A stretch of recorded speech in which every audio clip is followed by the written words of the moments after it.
दुष्ट संग जन देहु गोसाई, यानी अगर आपका पड़ोसी दुष्ट हो जाता है, आपका पट्टी पट्टीदार जो है अगर वो दुष्ट विचारधारा का हो जाता है, वो आपको तंग करने वाला हो गया, वो गुंडा मवाली है, वो फालतू बवाली है, तो आपको बहुत सारी दिक्कतों का सामना करना पड़ता है। जब मैं कचहरी में रहता हूं काम करते हुए, तो कई सारे मेरे क्लाइंट्स आते हैं जो इन्हीं चीज़ों पर सवाल मुझसे पूछते हैं कि वकील साहब, हमारा जो पड़ोसी है वो हमको बहुत तंग करता है और हम कैसे इसका इलाज कर दें। कभी बाइक लगा देता है सड़क पे, कभी कार लगा देता है सड़क पे, कभी जरना झांकी रख देता है सड़क पे, कभी मान लगा देता है सड़क पे, कभी रास्ता पर जो है वो कोई छोटा सा कंस्ट्रक्शन कर दिया, कभी बाउंड्री करता है तो मेरे बाउंड्री में घुसा देता है, कभी पानी का धार जो है वो मेरे आंगन में गिरा देता है, अपने छत के पानी का धार। तो ऐसे दुष्ट पड़ोसियों से हम कैसे निपटें, ये सारी बातें जब कचहरी में लोग आते हैं तो मुझसे पूछते हैं, ऑफिस में भी लोग पूछते हैं। तो आज रात के अभी लगभग 1:30 बज रहे हैं और मैं आप लोगों के लिए वीडियो ये बना रहा हूँ।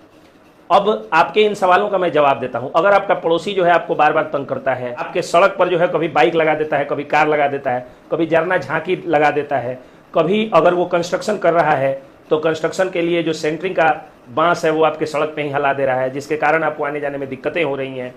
तरह तरह की चीज़ें। और जब आप रोकने जाते हैं, जब उसको बुलाते हैं, कहते हैं कि भैया बाइक हटाइए, कार हटाइए, झांकी हटाइए, जरना हटाइए, बांस हटाइए या ईंट हटाइए, तो वह आपसे झगड़ा करता है, गाली गलौज करता है, आपसे बदतमीजी करता है, कभी कभी धक्का मुक्की पर भी उतर जाता है। इसका कारण तो एक ये हो गया कि कुछ लोगों को गांव समाज में जैसे ही धन हो जाता है, तो पुराने लोग जो कहावत कहें कि नयका धनी का बिलायल जमींदार,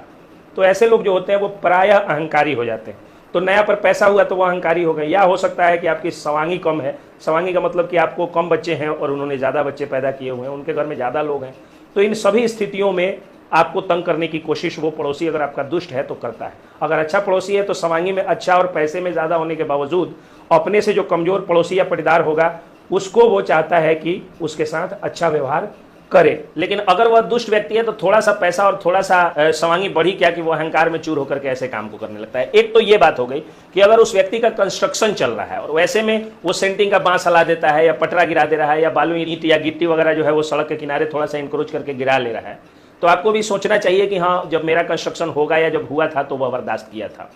तो आपको इन चीज़ों को थोड़ा सा मैनेज करने की ज़रूरत है, सामाजिक स्तर पे मैनेज करने की ज़रूरत है। लेकिन अगर वह जानबूझकर दबंगई दिखाने के लिए, सवांगी ज़्यादा है इसलिए, या पैसा ज़्यादा हो गया है इसलिए, या वो पियक्कड़ नशाखोर पड़ोसी है, नशे में धुत होकर के दबंगई दिखाने की कोशिश करता है, क्योंकि ये मामला CRPC 133 का बनता है, तो आप SDO के पास जो है वो एक पिटीशन दे दीजिए। SDO के पास अगर आप जा करके पिटीशन नहीं दे रहे हैं, अगर आपका घर जो है वो किसी कस्बा में है या गांव में है या अनुमंडल कार्यालय से दूर है, तो आप डाकघर जाइए और वहां से आप लेटर भेज दीजिए डाक के द्वारा,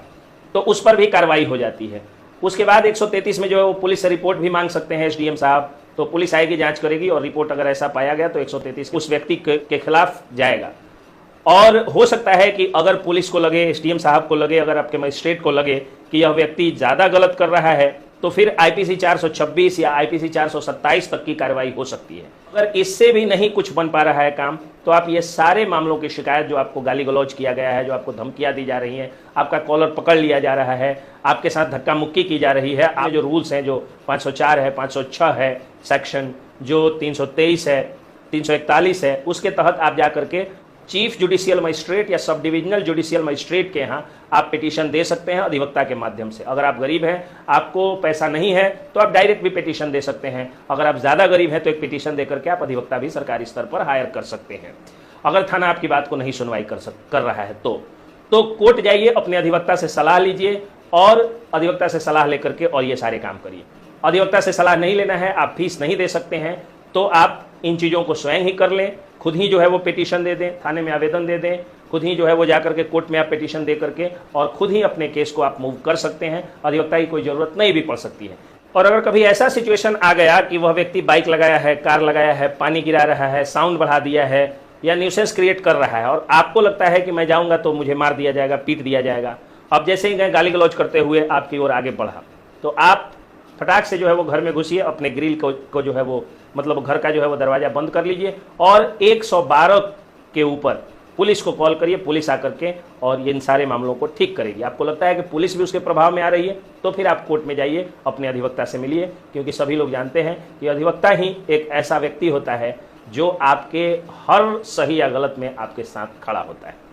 नमस्कार, जय हिंद।